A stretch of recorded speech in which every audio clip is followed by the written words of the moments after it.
এটা সেই সময়ের কাহিনী যখন আব্দুল কাদের জিলানী রহমতুল্লাহি আলাইহি নিজ গড় ছেড়ে বাগদাদে চলে গিয়েছিলেন। তখন ওনার মা ওনাকে যে দিরহাম দিয়েছিলেন সেগুলো শেষ হয়ে গিয়েছিল, যার কারণে আব্দুল কাদের জিলানী রহমতুল্লাহি আলাইহিকে অনেক সমস্যার সম্মুখীন হতে হয়েছিল। তখন ওনার কাছে খাবার কেনার মতো কোনো অর্থ ছিল না। ওই সময় তিনি এমন একটা পরিস্থিতির মধ্যে পড়েছিলেন যে কেউ ছিল না ওনাকে সাহায্য করার মতো, একমাত্র আল্লাহ তাআলা ব্যতীত। এমত অবস্থায় তিনি ভাবলেন, আমি কার কাছে সাহায্য চাইবো?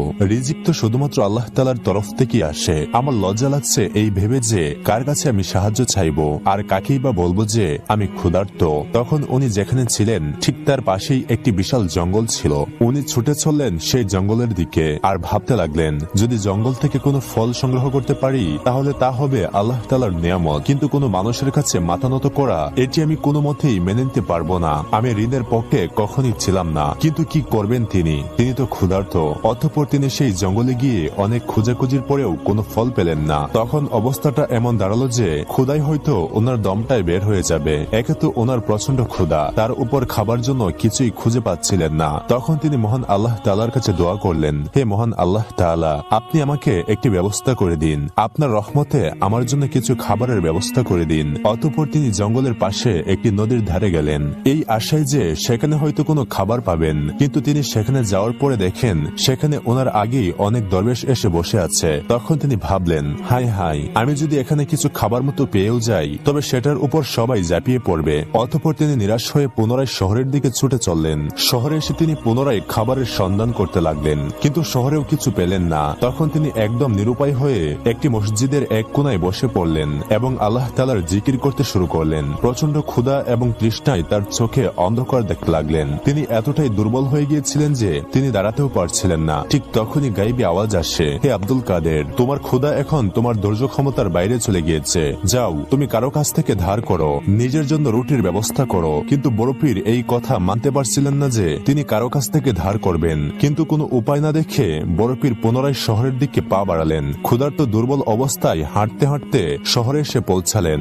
সেখানে রুটির দোকান তো অনেক ছিল, কিন্তু বড় পীরের চোখ একটিমাত্র দোকানেই পড়ল, যেখানে দোকানদার গরম গরম তান্দুর রুটি বানাচ্ছে। অতঃপর বড় পীর সেই রুটির দোকানে গেলেন, কিন্তু রুটির দোকানি তাকে দেখে চিনতে পারেনি, কারণ ইতিপূর্বে বড় পীর কখনো এই সমস্ত দোকান থেকে কিছু কিনেননি। মহান আল্লাহ তাআলা সেই রুটির দোকানের মনে এই অনুভূতির সৃষ্টি করে দিলেন যে এই ব্যক্তি আল্লাহ তাআলার একজন খাস বান্দা, আর সে যুবক বয়সেই মহান আল্লাহ তাআলার ইবাদতে নিজেকে উৎসর্গ করেছে, আর এই কারণে এই ব্যক্তির জন্য রুটির ব্যবস্থা করা আমার দায়িত্ব। তখন সে দোকানদার মহান আল্লাহ তাআলার রহমতে বলে উঠলেন, আপনি কি আব্দুল কাদের? উত্তরে বড় পীর বললেন, জি, আমি আব্দুল কাদের। দোকানদার পুনরায় জিজ্ঞাসা করলেন, আপনি কি সেই আব্দুল কাদের যিনি বাগদাদ থেকে এসেছেন ইলম হাসিল করার উদ্দেশ্যে?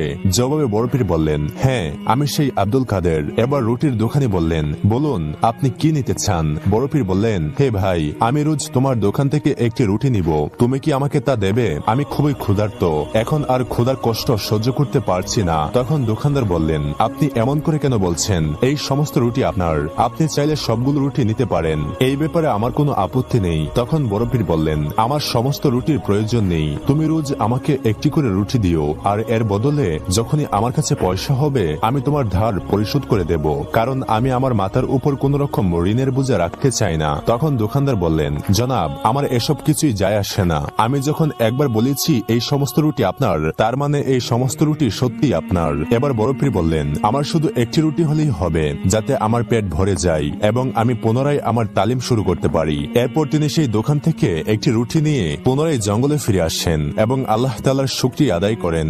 আর এভাবেই দিন চলে যেতে লাগলো। হঠাৎ একদিন বড় পীর আব্দুল কাদের জিলানী রাহমাতুল্লাহি আলাইহির খেয়াল হলো, আমি তো সেই রুটির দোকানের কাছ থেকে প্রতিদিন রুটি নিচ্ছি, আর সেই দোকানদার আমাকে খুশি মনে রুটি দিচ্ছে, আর সে আমাকে অনেক সম্মানও করে, কিন্তু আমি প্রতিদিন তার নিকট ধার করে যাচ্ছি, এটা কি ঠিক হচ্ছে? আর আমি তাকে ওয়াদা করেছি যে তার সমস্ত পাওনা আমি পরিশোধ করে দেব।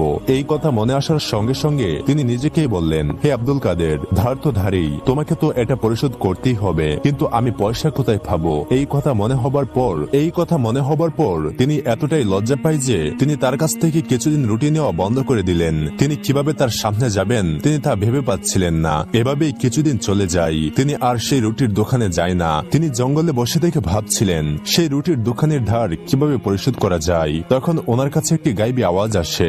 সেখানে তিনি শুনতে পাই কে যেন বলছে, হে আব্দুল কাদের, আপনার ধার সুদের দায়িত্ব আল্লাহ তাআলা নিয়েছেন, তাহলে আপনি কেন এত চিন্তা করছেন? তখন ওনার মাথায় শুধুমাত্র একটি কথাই ঘুরছিল, ধার করে তিনি রুটি কেন খাবেন। তিনি সিদ্ধান্ত নিলেন এই রুটির দোকানদারের কাছে তিনি আর কখনোই যাবেন না, যতক্ষণ না পর্যন্ত ওনার কাছে অর্থ আসে ততক্ষণ পর্যন্ত তার কাছ থেকে তিনি রুটিও নিবেন না। এবারও গাইবি আওয়াজ আসে, কে যেন বলছে, হে আব্দুল কাদের, ধার তো আপনাকে পরিশোধ করতেই হবে, আর মহান আল্লাহ তাআলা আপনাকে অনেক ভালোবাসেন। আপনি ধার নিয়ে চিন্তা করবেন না, এই ধারের দায়িত্ব আল্লাহ তাআলা নিজে নিয়েছেন, যিনি সমস্ত দুনিয়ার মালিক। তখন বড় পীর আব্দুল কাদের জিলানী রাহমাতুল্লাহি আলাইহি বললেন, এই ধার করা রুটির দাম আমি কিভাবে পরিশোধ করব? তখন পুনরায় আওয়াজ এলো, হে আব্দুল কাদের, আপনাকে যে জায়গার কথা এখন বলা হবে আপনি সেখানে চলে যান, কিন্তু কারোর সঙ্গে এই ব্যাপারে কোনো কথা বলবেন না। সেখানে আপনি যা পাবেন সেটা নিয়ে চলে আসবেন, আর ওই বস্তু দিয়ে রুটির দোকানদারের ধার পরিশোধ করবেন। অতঃপর বড় পীর আব্দুল কাদের জিলানী রাহমাতুল্লাহি আলাইহিকে যে জায়গার কথা বলা হয়েছে তিনি সেখানে গেলেন। সেই জায়গাটি ছিল জনমানবহীন। তিনি সেখানে একটি থলি দেখতে পেলেন। তিনি সেই থলির মুখ খুলে থলির ভেতরে আটা দেখতে পেলেন। সেই আটা দেখে মনে হচ্ছিল যে মাত্রই তাজা আটা পিষে আনা হয়েছে। তখন তিনি ওই থলি দেখে অনেক খুশি হলেন, আর সেটি নিয়ে রুটির দোকানে গেলেন। থলিটি দেখে দোকানি জিজ্ঞাসা করলো, হুজুর এটি কি? যদিও সে বুঝতে পারছিল এটি একটি আটার থলি। তখন বড় পীর আব্দুল কাদের জিলানী রাহমাতুল্লাহি আলাইহি বললেন, তুমি নিজেই দেখে নাও। অতঃপর যখনই সেই দোকানি থলিটা খুললো তখন সে চিৎকার করে উঠল এবং পেরেশান হয়ে বলতে থাকলো, হুজুর এটা কি? তখন বড় পীর আব্দুল কাদের জিলানী রাহমাতুল্লাহি আলাইহি জিজ্ঞাসা করলেন, কেন, কি দেখতে পেলে? জবাবে দোকানি বলল, হুজুর এটা তো আটার থলি নয়, এই থলির ভেতরে শুধু সোনা আর সোনা। দোকানদারের এই কথা শুনে বড় পীর আব্দুল কাদের জিলানী রাহমাতুল্লাহি আলাইহি মোটামুটি অবাক হলেন। অতঃপর দোকানদার বললেন, হুজুর এত তাড়াতাড়ি করার কি দরকার ছিল? আপনি আমাকে আপনার ধার শোধের জন্য শুধুমাত্র পয়সা দিলেই পারতেন, সোনার থলি কেন? আর রুটি তো খুব বেশি পরিমাণও নেননি আপনি, আবার এর মাঝে কিছুদিন আপনি আমার কাছেও আসেননি রুটি নিতে। হুজুর আমি তো আপনার অপেক্ষায় ছিলাম, আজ আপনি এলেন কিন্তু সোনার থলি নিয়ে। হুজুর আপনার ধারের পরিমাণ তো এতটাও বেশি ছিল না। এবার বড় পীর বললেন, এটি আমার পক্ষ থেকে নয়, এই সোনার থলি পেয়েছো আল্লাহ তাআলার তরফ থেকে। আল্লাহ তাআলা আমার এই ধারের দায়িত্ব নিয়েছিলেন এবং আল্লাহ তাআলাই আমার এই ধার পরিশোধ করে দিয়েছেন। সুবহানাল্লাহ।